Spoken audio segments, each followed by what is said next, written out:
ആലപ്പുഴ, പത്തനംതിട്ട ജില്ലകളുടെ അതിർത്തി പ്രദേശങ്ങളിൽ മാത്രം കഴിഞ്ഞ ഒരു വർഷത്തിനിടെ പന്നിക്കെണിയിൽ പൊലിഞ്ഞത് 4 ജീവനുകളാണ്. 3 പേരും കർഷകരും.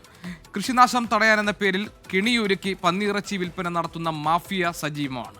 തങ്ങളുടെ മകന്റെ മരണം അങ്ങനെയാണ്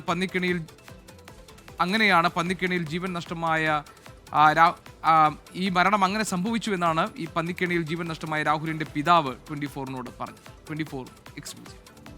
ശിവൻകുട്ടിപ്പിള്ള പ്രദേശത്ത് പന്നിക്കെണിയിൽ ജീവൻ നഷ്ടമായ ആദ്യ ഇരയല്ല. സമീപ പ്രദേശങ്ങളിൽ ഞങ്ങൾ നടത്തിയ അന്വേഷണത്തിൽ ലഭിച്ചത് ഞെട്ടിക്കുന്ന വിവരങ്ങൾ.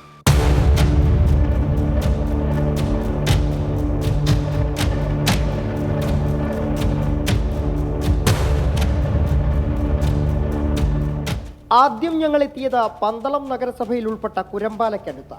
കഴിഞ്ഞ ആഗസ്റ്റ് 6-ന് തോട്ടുകരപ്പാലത്തിന് സമീപമുള്ള കൃഷിയിടത്തിൽ ഒരേ സമയം പന്നിക്കെണിയിൽ മരിച്ചത് 2 മികച്ച കർഷകർ. അയൽവാസികൾ കൂടിയായ 57-കാരൻ ഗോപാലപിള്ളയും 63-കാരനായ ചന്ദ്രശേഖരനും. ചന്ദ്രശേഖരന്റെ കൃഷിയിടത്തിലെ വൈദ്യുത വേലിയിൽ നിന്നായിരുന്നു ഇരുവർക്കും ഷോക്കേറ്റത്. ഈ വെളുപ്പാങ്കാലത്ത് പോയി ഇത് ഓഫ് ചെയ്യാൻ വേണ്ടി പോയതാ. അപ്പോൾ ഈ തലേദിവസം നട്ട ചീനിക്കമ്പിന് വെള്ളം ഒഴിച്ചിട്ട് പുള്ളി മറന്നു പോയതാ. പ്രവാസ ജീവിതം ഉപേക്ഷിച്ചാണ് ചന്ദ്രശേഖരൻ കൃഷിയിലേക്ക് തിരിഞ്ഞത്. പക്ഷേ വിളയത്രയും പന്നി അപഹരിച്ചു. ആടിനെ എല്ലാം കൊടുത്തു കഴിഞ്ഞ് കണ്ടത്തിലെ കൃഷി പിന്നെ കൃഷിയിലോട്ട് പോയതാ. ആദ്യം ഇഷ്ടം പോലെ കൃഷി ചെയ്ത് അതെല്ലാം പന്നി കൊണ്ടുപോയി.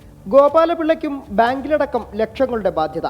കൂട്ടുകാർക്കൊപ്പം മീൻ പിടിക്കാൻ പോകുമ്പോഴായിരുന്നു സെപ്റ്റംബർ 23-ന് നൂറനാട് പാലമേൽ എരുമക്കുഴി സ്വദേശി രാഹുൽ രാജ് എന്ന 32-കാരൻ പന്നിക്കെണിയിൽപ്പെട്ടത്. അയാൾ സ്വയമായിട്ട് വെച്ച കാര്യമായത്. ഗോവൻ എന്ന് പറഞ്ഞാൽ അയാൾ കൃഷിക്ക് വേണ്ടി വെച്ചാന്ന് അയാൾ പറയുന്നത്. കൃഷിയിടത്തിന്റെ മറവിലുള്ള പന്നിയിറച്ചി മാഫിയയുടെ വേട്ടയ്ക്ക് മകൻ ഇരയാവുകയായിരുന്നുവെന്ന പിതാവ്. ഗോവൻ എന്ന് പറഞ്ഞ ആളെന്ന് പറയുന്നത് മുറ്റപ്പള്ളി കപ്പയ്ക്ക് കമ്പി ഊന്നിയിട്ട് ചെറിയ ഇറത്ത് കൊടുത്തായിരുന്നു. ഇവർ മീൻ പിടിക്കാൻ പോയ കൂട്ടത്തിൽ വേറെ ഉൾപ്പെടെ എൻ്റെ മകനുൾപ്പെടെ 2 കൂട്ടുകാരും ഉണ്ടായിരുന്നു.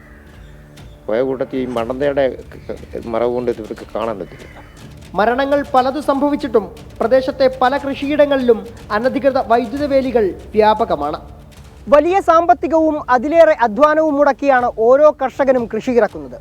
കാത്തു സൂക്ഷിച്ചെടുക്കുന്ന ആ വിളകളത്രയും കാട്ടുപന്നികൾ കൊണ്ടുപോകുമ്പോൾ അനധികൃതമായാണെങ്കിൽ പോലും വൈദ്യുത വേലികൾ സ്ഥാപിക്കാൻ അവർ നിർബന്ധിതരാകുന്നു. ഒടുവിൽ ആ വേലികൾ അവർക്കു തന്നെ പടുമരണങ്ങൾ സമ്മാനിക്കുന്നു. ഈ സാഹചര്യത്തിൽ ഇനിയും ഇത്തരം മരണങ്ങൾ ആവർത്തിക്കാതിരിക്കാൻ സർക്കാർ അടിയന്തരമായി ഇടപെടണം. സുജിത് സുരേന്ദ്രൻ, 24.